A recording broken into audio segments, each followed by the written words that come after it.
Hello, my name is Jacob, and today I'm going to be talking about a hopefully familiar subject to you all as it is affecting our everyday lives currently. This pandemic has spread across the globe like a wildfire. I'm talking millions.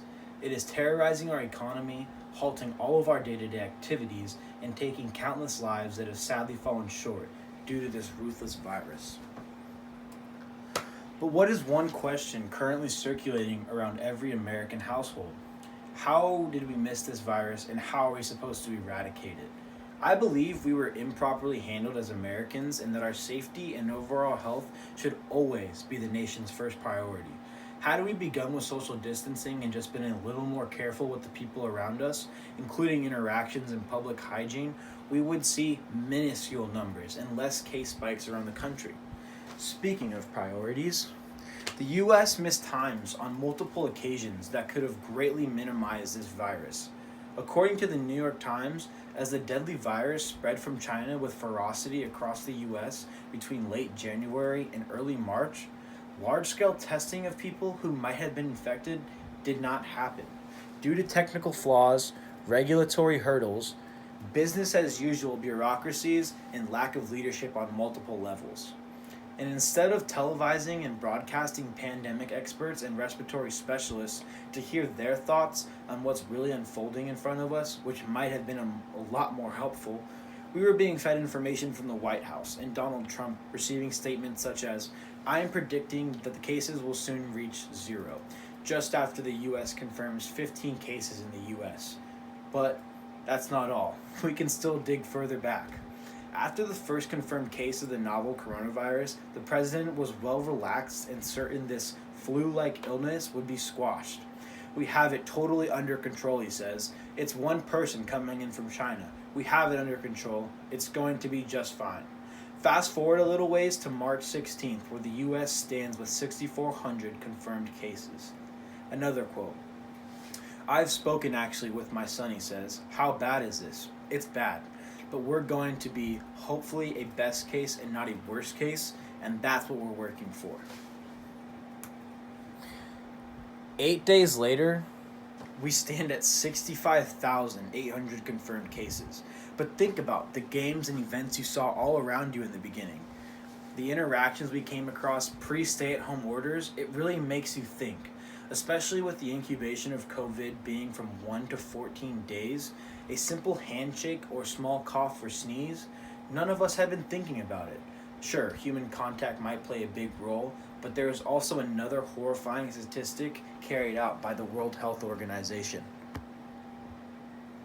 Coronavirus may persist on surfaces for a few hours or up to several days.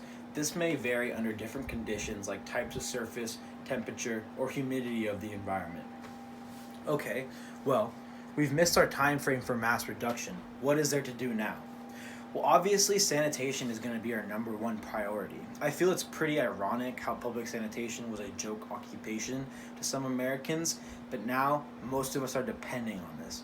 We saw this after the first big news of cases popping up around America circulated. And what did everyone in America do? They flooded their local markets and rushed to their grocery stores for essentials.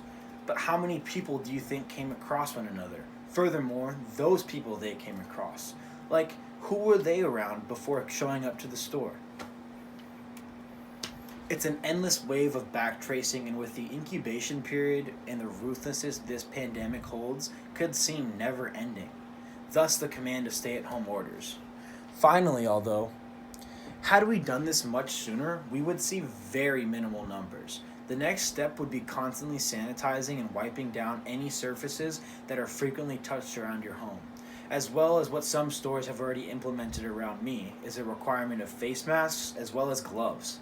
Staying on the bright and hopeful side of things, how are we supposed to put an end to this? What is going to be a necessity is this nationwide testing.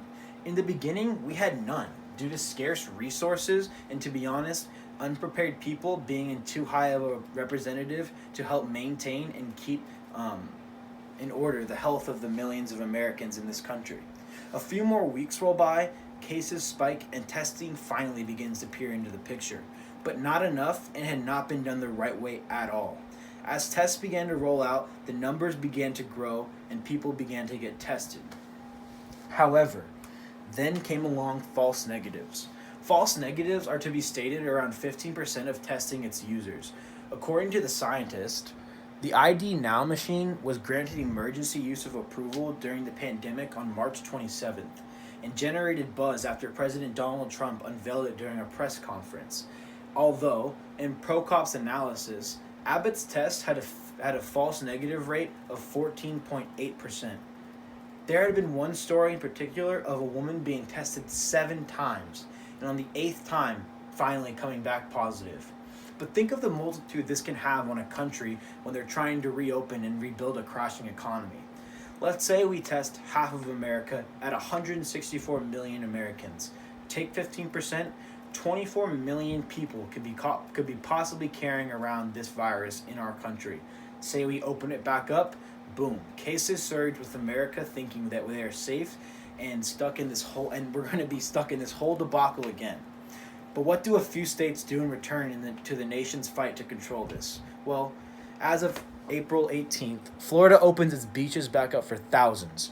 Georgia opens back up some non-essential businesses and recreation. But what has this virus shown us as Americans? I, for one, have seen a lot more people playing outside, exercising, but one thing that's caught my attention was the time that we were spending with our families and bringing us a lot closer. Being a college student that was far from home, I believe for us to beat this virus and any other that may come along down the road, social distancing and public hygiene are going to be the waves to overcome such tragedies, and hopefully, we are well prepared and better off than the horror we are currently dealing with in this country. I hope you guys are all doing well in this time and that hopefully you learned something new.